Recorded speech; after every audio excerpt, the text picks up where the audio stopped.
Bienvenidos al episodio 42 de las conversaciones del trilema energético. Hoy María Luisa y Ham conversan con Iván Figueiras sobre los recursos humanos en la transición energética. Iván es socio de la División de Ingeniería, Energía e Industria en W Executive España, un headhunter especializado, y es un invitado perfecto para entender si el capital humano y la transición están sincronizados. María Luisa, Ham, todo vuestro. Gracias, Teo, y bienvenido, Iván, al podcast del Trilema Energético. Muchas gracias, José Antonio, María Luisa. Bienvenido, Iván. Como hacemos con todos los ponentes, te trasladamos la primera cuestión, que es que compartas con la audiencia uno o varios datos que tengas sobre el tema de hoy, que es los recursos humanos en el sector energético, que parece un punto crítico en esta transición energética. ¿Qué nos traes, Iván? Pues un dato relevante, o varios datos relevantes, es que el acceso a talento especializado se ha convertido en un cuello de botella. Estamos viendo cómo muchas empresas están dejando escapar proyectos por no tener horas disponibles para ejecutarlos. Por ponerlo en contexto, según el Observatorio de la Ingeniería en España, advierte que la economía española necesitará incorporar como mínimo 200.000 nuevos ingenieros e ingenieras de todas las disciplinas técnicas en los próximos 8 o 10 años. El 80% de las empresas del sector energético en España afirma tener dificultades para encontrar talento cualificado, y tan solo en la titulación de ingeniería industrial, como es mi caso, pues es una de las titulaciones más demandadas en esta industria energética, y a día de hoy hay un 98% de empleo. Y por ponerlo un poquito en dimensiones, pues en España hay 300.000 ingenieros industriales. Desde el confinamiento hasta el día de hoy hemos experimentado años muy dinámicos en el sector energético, mucha inversión y con gran necesidad de atracción de talento cualificado. Y por poner cifras, desde el 2020 hasta finales del 23, más del 60% de los profesionales del sector de renovables se cambió de empleo entre 2 y 3 veces, con la inflación salarial que supone. Quizá en un primer cambio hablamos de una mejora de un 20% y un segundo cambio, pues un 10 o un 15%. A fecha de hoy, según datos de LinkedIn, la antigüedad media en renovables de los empleados es 1 año y 4 meses. Y en cuanto a género, pues 75% masculino y 25% femenino aproximadamente. ¡Wow! Han sido muchos datos. Impactantes. Iván, ¿por qué no nos cuentas en estos últimos años cómo está evolucionando el talento, que antes solo teníamos generación convencional, plantas de carbón, de gas, y ahora tenemos multitud de opciones de renovables, viento, solar, hidrógeno, un montón de cosas? ¿Cómo está trasladándose el talento de un lado al otro? ¿O cómo se ha trasladado en estos últimos años? Pues llevo 14 años haciendo selección en el sector energético, he visto muchos ciclos. Hemos pasado de una época hasta el 2018-19, donde ha habido bastante movimiento en la parte de generación convencional, oil and gas. Lo que pasa que muchas empresas del sector, empresas de ingeniería, construcción, por ejemplo, pues han tenido problemas financieros, por decirlo así, y ya empezaban a dar señales de agotamiento, ¿no? Entonces, a partir de ahí, pues ha cogido bastante impulso y bastante fuerza lo que es el sector de las renovables, sobre todo fotovoltaica y eólica. Y luego ya, pues en el 2020, con el COVID 2021, toda la parte de transición energética, con el hidrógeno, con el biometano. A día de hoy, en 2025, lo que sobre todo está traccionando es el biometano, todo lo que es centro de datos, almacenamiento, redes de transmisión, distribución, CAES, lo que es certificados de ahorro energético. Y ahora estamos viendo una vuelta al sector más convencional, el del oil and gas.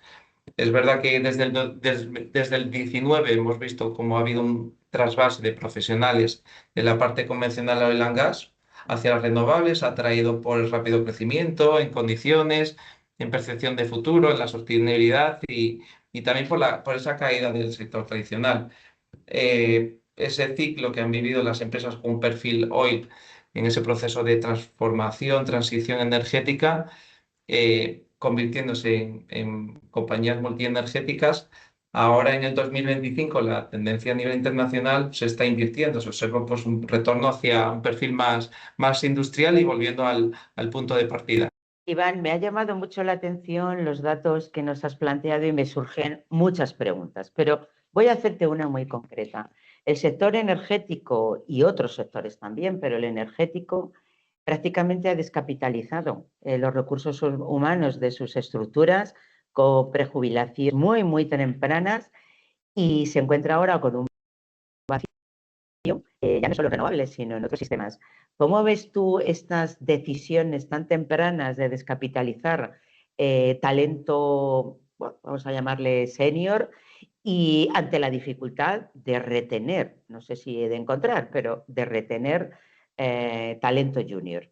Sí, ha sido ajustes en el mercado, ha habido mucho movimiento con nuevos fondos, con la rentabilidad de las empresas, gente senior con salarios altos y efectivamente ha sucedido lo que comentas, María Luisa.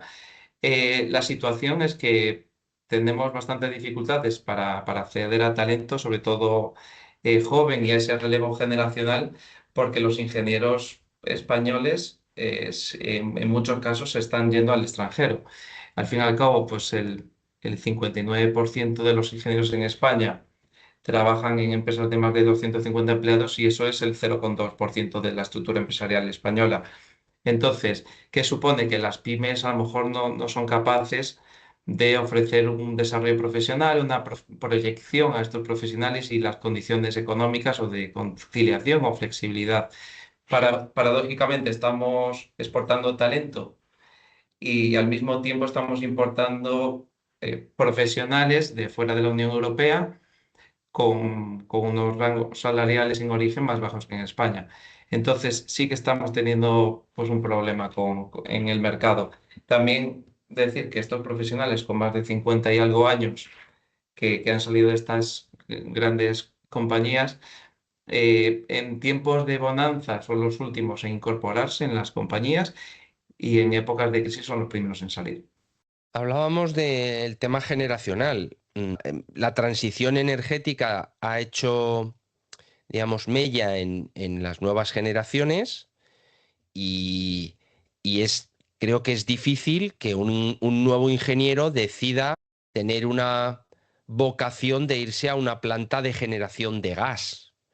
Eh, entonces, yo creo que ahí va a haber una dificultad en adquirir nuevo talento en esa generación convencional, que por otra parte, parece que los ritmos de la transición energética están decreciendo y cosas o plantas como las de gas, pues van a durar muchos años más. ¿Qué vamos a hacer ahí con eso? O sea, ¿la gente quiere ir o no quiere ir a la generación convencional?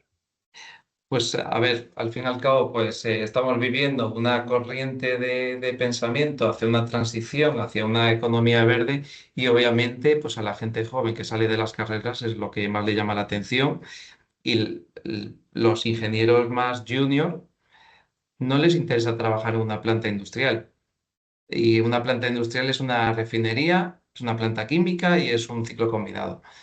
Eh, Al fin y al cabo son puestos de trabajo bastante exigentes, deslocalizados y que no tienen conciliación ni flexibilidad. Al fin y al cabo trabajan a turnos, no hay teletrabajo. Entonces, los ingenieros, según salen de la carrera, pues eso, lo que están buscando pues, son empresas, son IPPs, consultoras, con unas condiciones salariales buenas, con planes de carrera definidos, desarrollo teletrabajo. Entonces sí que está habiendo un problema para atraer ese talento. Oye, nos estamos centrando en la conversación en los ingenieros y tengo una pregunta al respecto, pero ¿hay otras titulaciones que son atractivas para el sector energético o solo los ingenieros eléctrico-mecánicos, etcétera? Bueno, dentro del ecosistema de ingenieros cabe cualquier especialidad, obviamente. Lo que, por ejemplo, los ingenieros navales, que históricamente pues, se presupone que van a acabar trabajando en empresas del sector marítimo y en astilleros, ahora están viendo cómo estas compañías están perdiendo estos profesionales porque se están yendo a la industria energética, en el offshore y el offshore wind y demás. Claro que hay cabida para más perfiles profesionales que no sean ingenieros, pues sobre todo, pues a lo mejor matemáticos, físicos en todas las modelizaciones y otras titulaciones técnicas. Hay mucho perfil en originación, desarrollo de negocio que vienen de la parte de ADE o vienen de la parte financiera, pero es verdad que el mayor porcentaje de empleados en estas empresas suelen ser puestos técnicos.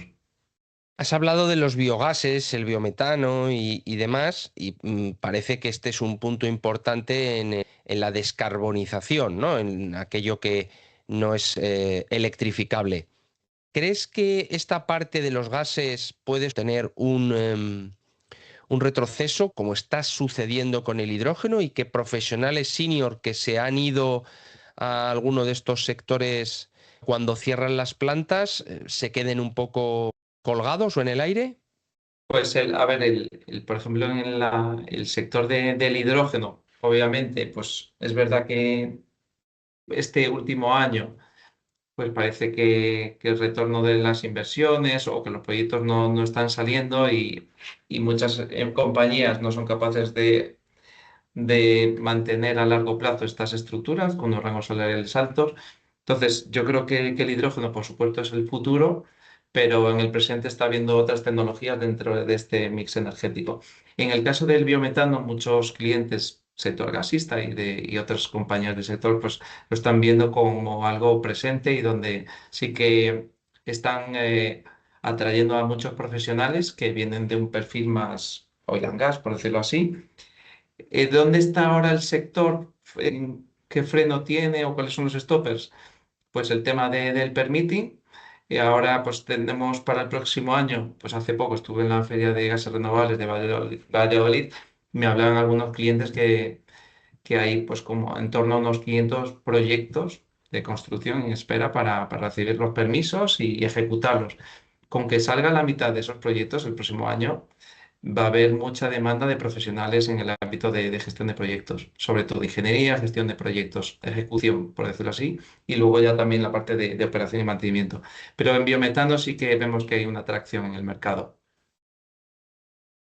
Quiero volver al tema de las titulaciones de ingeniería que nos has mencionado y cuyos datos son increíbles, es decir, la cantidad de ingenieros o ingenieras que vamos a necesitar en los próximos años. Sin embargo, tenemos un problema y tenemos un problema porque existe una pérdida de vocaciones, estén en general, ¿no? Matemáticas, tal, porque son consideradas carreras complejas, difíciles, que se necesita mucha resiliencia y se están perdiendo vocaciones. Es decir, que más allá de que los planes de estudios estén o no adaptados, no resultan atractivas.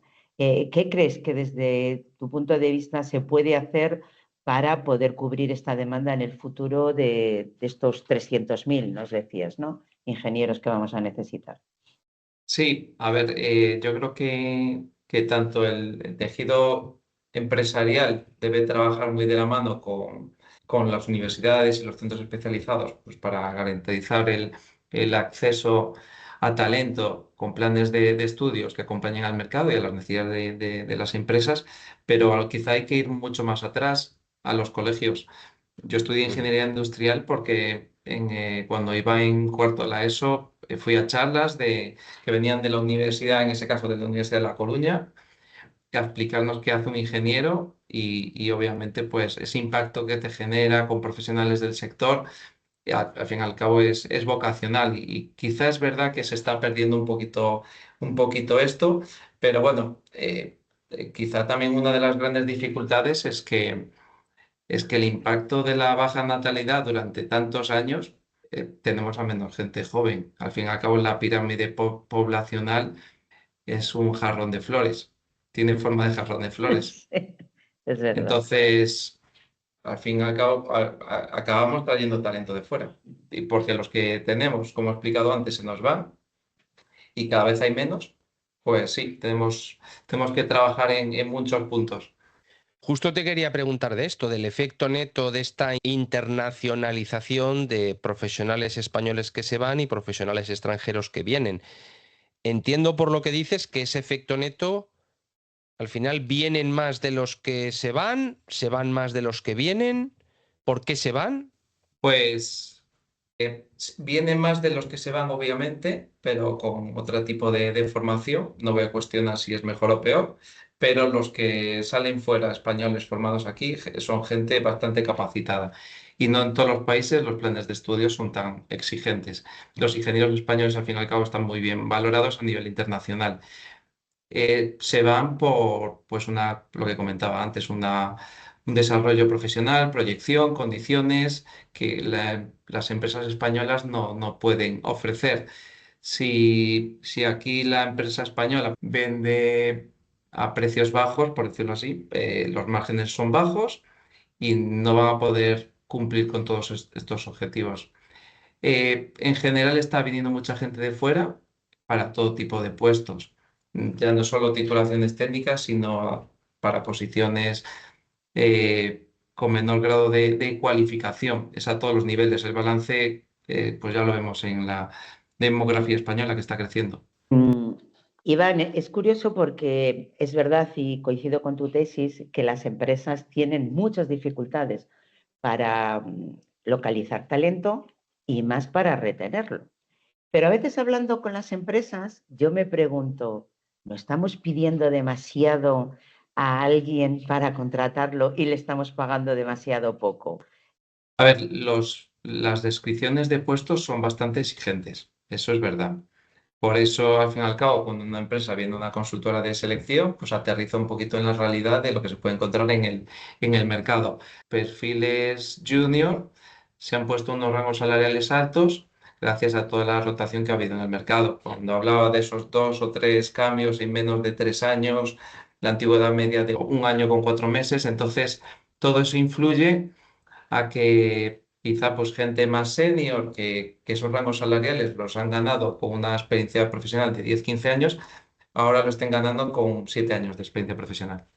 Oye, Iván, ¿y en vuestra empresa de selección de Headhunting, dónde os está haciendo el 2025? ¿En qué área es la que más candidatos o oportunidades os ha traído como referencia un poco de hacia dónde puede ir el mercado? Pues hasta el 24 diría más bien renovables, fotovoltaica, eólica, hidrógeno, biometano. Hidrógeno mucho, en toda la parte de transición energética, descarbonización, pues todo lo que es hacia la industria, hacia el transporte, hacia la movilidad.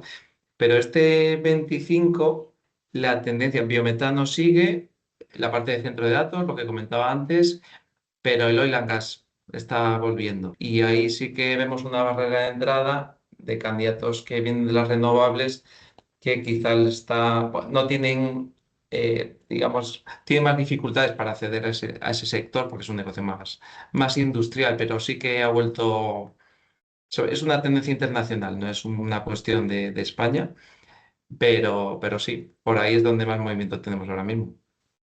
Mira, con tu respuesta me induce a pensar que tenemos que estar dispuestos a aterrizar en cualquier sector, bien por educación, bien por reskilling, porque el mundo cambia muy deprisa y no podemos pretender que la formación universitaria nos acompañe a lo largo de nuestra vida laboral. Así que no sé si tienes algún consejo para estas nuevas generaciones que salen con su título flamante de las universidades, que quieren trabajar en el ámbito energético y que se encuentran con todo esto, ¿no? Pues, a ver, todos hemos salido de la carrera con una motivación, unas ganas y creyéndonos quizá algo más, ¿no? Y al final el tiempo te pone en la tierra. Pero básicamente lo que se necesita es una capacidad de adaptación, de sensibilidad tecnológica para todas las nuevas tecnologías. Pues el sector avanza muy rápido, pues formación continua. Hay que estar en constante aprendizaje y adaptación al entorno. Yo lo recomiendo a la gente que se incorpora en el mercado laboral, pues eso, que tenga mucha orientación pues a pues, al negocio, a la resolución de problemas, autonomía, a trabajar en entornos globales y multidisciplinares.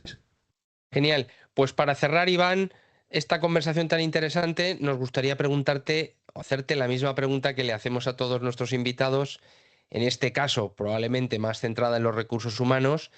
Si tuvieras la oportunidad de frotar la lámpara de Aladino y pedirle un deseo para que se desbloquee este trilema energético, ¿qué le pedirías? Pues, a ver, por barrer para casa, diría que que las empresas se apoyen en expertos en materia de búsqueda y selección para cubrir sus vacantes de perfiles altamente cualificados y directivos. Pues todo el valor añadido que podemos aportar.